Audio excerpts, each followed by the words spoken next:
Pasukan Timnas Indonesia sudah tiba di Bandar Udara Internasional Bahrain, Minggu, 6 Oktober 2024. Mereka bersiap untuk melakoni laga krusial melawan The Reds pada laga ketiga Grup C, putaran ketiga kualifikasi Piala Dunia 2026 zona Asia di Stadion Bahrain Nasional, Kamis, 10 Oktober 2024. Malam WIB usai baru tiba di Bahrain, skuad Timnas Indonesia akan segera menjalani latihan perdana yang akan dipimpin langsung oleh Shin Tae-yong. Latihan perdana ini hanya akan latihan ringan untuk memulihkan stamina pemain dari jauhnya perjalanan. Di sisi lain, Ketua Badan Tim Nasional, BTN, PSSI, Sumarji, mengungkapkan kondisi para pemain Timnas Indonesia hingga jadwal pemain abroad berkumpul. Untuk menghadapi dua laga ini, para pemain yang bermain di Liga 1 bakal berangkat bersama tim ofisial. Sementara, untuk para pemain Timnas Indonesia yang berkarir di luar negeri bakal bergabung langsung ke Bahrain. Jelang menghadapi Bahrain dan Cina, Sumarji mengatakan bahwa ia telah melihat semua pemain. Menurutnya, para pemain Timnas Indonesia dalam kondisi bagus dan tak ada masalah. Ia memastikan kondisi Rizky Ridho dan kawan-kawan baik-baik saja. Walaupun pria yang juga menjabat sebagai manajer Timnas Indonesia ini tak memungkiri bahwa ada beberapa pemain yang merasa nyeri. Pemain seperti Witan Sulaiman mengalami sedikit nyeri, meski tak diungkapkan bagian apa yang dikeluhkan pemain Persija Jakarta tersebut. Namun, Sumarji memastikan tak ada masalah dan kondisi para pemain diyakini bakal membaik hingga di Bahrain nanti. Semuanya sudah saya cek satu-satu dan kondisinya cukup baik, tidak ada yang cedera. Dan kalaupun ada rasa nyeri sedikit, nanti sambil jalan, sambil di Bahrain, tim terapi pasti akan memperbaiki kondisi para pemain yang kurang fit, ucapnya.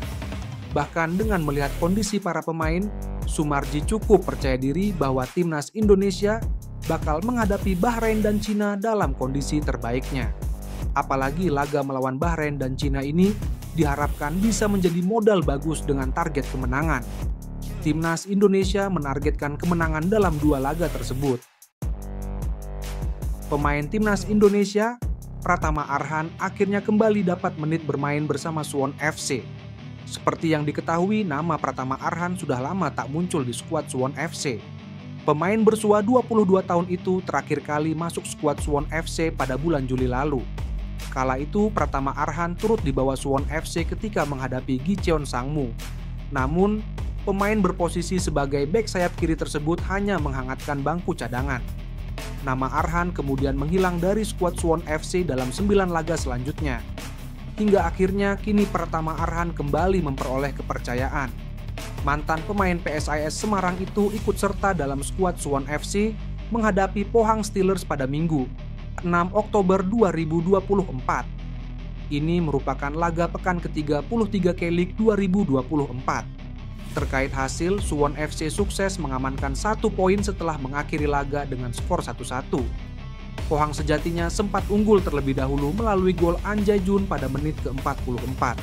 Suwon FC lalu sukses menyamakan kedudukan pada menit ke-90 plus 2. Gol tim tamu dicetak oleh Ji Dong-won. Pratama Arhan sendiri turun sebagai pemain pengganti pada kesempatan tersebut. Arhan ditugaskan untuk mengganti Lee Jae-won pada menit ke-90. Sementara itu, hal ini sekaligus mewujudkan harapan mertua Pratama Arhan, Andre Rosiade. Andre Rosiade sebelumnya sempat berharap Pratama Arhan bisa memperoleh menit bermain saat Suwon FC mengumumkan daftar skuad melawan Pohang Steelers. Alhamdulillah, Pratama Arhan sebelum berangkat ke Bahrain bisa kembali masuk line up pertandingan Pohang FC versus Suwon FC. Insya Allah dapat menit bermain hari ini. Amin.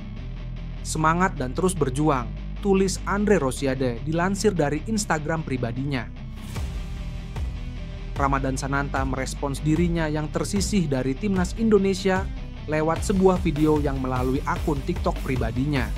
Ramadan Sananta tidak dipanggil Timnas Indonesia untuk FIFA Matchday Oktober 2024 ini. Justru satu tempatnya digantikan oleh winger Persebaya Surabaya, Malik Rizaldi. Striker Persis Solo itu kemudian mengunggah sebuah video melalui akun TikTok-nya, seolah merespons apa yang ia lakukan setelah tidak masuk skuad Timnas Indonesia. Dalam akun pribadinya @sanantasen, Ramadan Sananta memamerkan latihan keras yang sedang dijalaninya. Ia memperlihatkan berbagai macam latihan mengangkat beban yang cukup berat di gym. Tanpa kata-kata dan lewat latihan, Sananta ingin membuktikan ia bekerja keras agar bisa dipanggil Timnas Indonesia kembali. Manajer Timnas Indonesia, Sumarji, bahwa penunjukan Malik Rizaldi ketimbang Sananta adalah kemauan Shin Tae-yong sendiri. Malik Rizaldi baru saja sembuh dari cedera dan mencetak 2 gol untuk Persebaya dalam 2 laga terakhir. Jadi untuk pemanggilan Malik Rizaldi itu murni kemauan Coach Shin Tae-yong, kata Sumarji. Coach Shin Tae-yong melihat bahwa ada permainan bagus yang ditampilkan oleh Malik Rizaldi.